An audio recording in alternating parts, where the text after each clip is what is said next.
Right, in this example, we're going to look at how we create a smart contract to be able to generate a Cipher, Caesar Cipher challenge.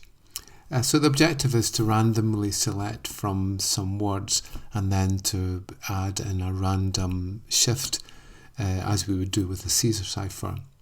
Okay, so we'll create a smart contract, and then what we'll do is we'll run it locally in our own blockchain, and then we'll use the Robston test network to be able to run the smart contract.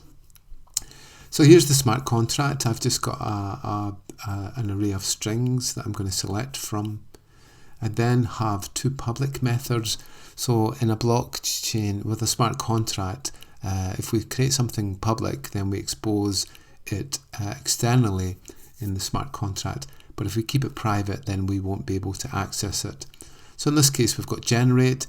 Generate will generate a random number here for the word that we're going to select, and then it will select a random shift, and from that it will create the Caesar Cipher move. So that's the Caesar Cipher there, and we see that's also public, so we can actually use that, and it will be exposed, and we can pass parameters into it. But basically that will take a string and a certain shift number, and it should produce the Caesar Cipher for us. This is a private method, and it's a random number generator. We're just taking the timestamp on the blockchain and also the difficulty, and then taking a hash of that to produce a random number. And then we create a mod to limit the number to a certain size. In the case of an alphabet, that's 26.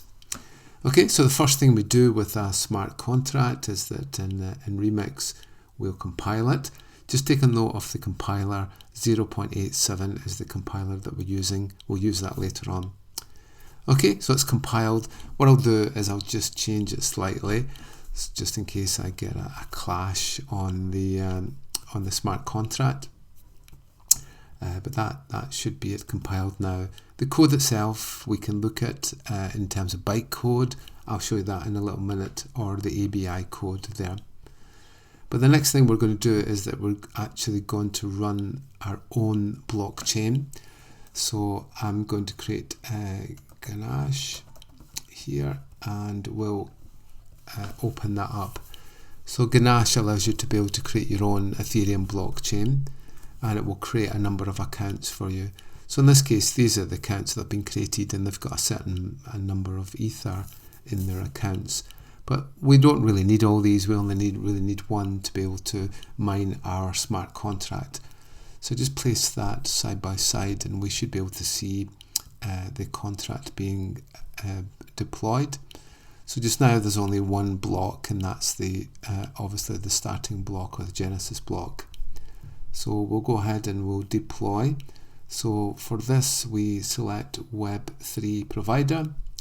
This is the endpoint, and we just check that that's the same endpoint that's there, and it is on the same port, and then we'll connect to it like that. Okay, so we're now connected here, and so we'll now deploy. And what you'll see over here is that there is a certain amount of gas, 0.03 Ether, has been taken to be able to mine this smart contract from this account. Should also find there's a new block being created or mined, and that's it there, and that just happens to be a smart contract, and we can see the data in there too. Okay, no other blocks created because we're not actually creating anything just now. So we're now connected to it. So now what we'll do is that we can now test it. So here's the smart contract here, and we'll just generate, and we can see that's working okay. It's got the word reading, and here is the Caesar Cipher. Along with this, we've exposed this method here called Caesar. So let's say we go for Liverpool, and we move by 2, and we'll see if that works. Let's try again. So Liverpool and 2, and here is the Caesar Cipher for that. Okay, so we've proven the two methods. Hopefully that's working okay. And we've proven the two methods. Now what we want to do is to be able to deploy this to our test network. And so we'll use the Robson test network. So we'll now go to injected Web3 and it pulls up our MetaMask wallet. Okay, so here it's here. I've got enough Ether in there to be able to mine the contract. Okay, so we're now connecting to Robson and this is my account here. That's the same as the one there, so they're connected. So now I'll deploy that smart contract to Robson to tell me how much gas it's going to use. So I just confirm that and it'll take a little minute or two to be able to get that picked up by the miners.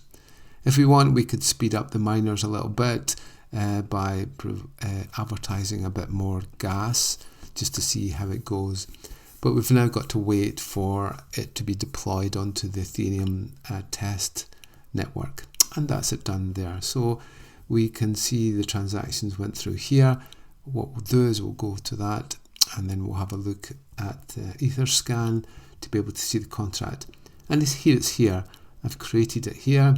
This is the transaction. And now what we've got to do, so there's the byte code and there's the op code if you're interested from there, but there's the byte code. But what we need to do now is to be able to verify and publish the smart contract. So it's a single file. We've used 8.07. I'll just check the compiler version and it's 087, so that's correct. So then we'll select a license, we'll just go for that one and then we'll go there. And then what we've got to do is be able to verify the smart contract by pasting in the code. Nothing secret here and it's all verifiable, and then hopefully after about 30 seconds or so we should see our smart contract being verified. So this is now hopefully deployed onto the public test network, and if this works then it has, it's verified. Okay, we can go back to our smart contract here.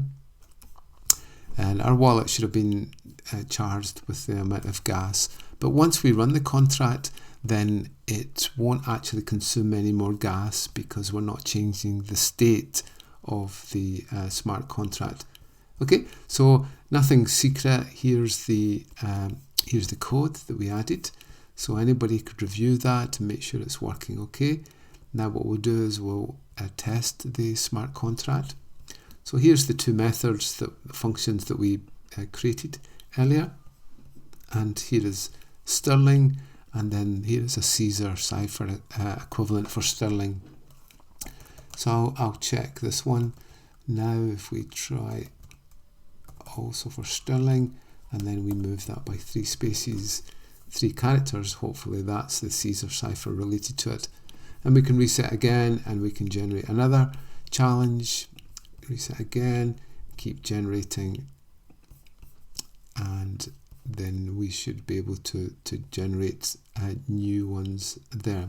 But in this one we can actually put in our parameters into the smart contract. So this could be from a program. We can then call up the smart contract with these parameters and then it would generate the Cipher for it. Okay, so that's been a quick outline of how we use smart contracts.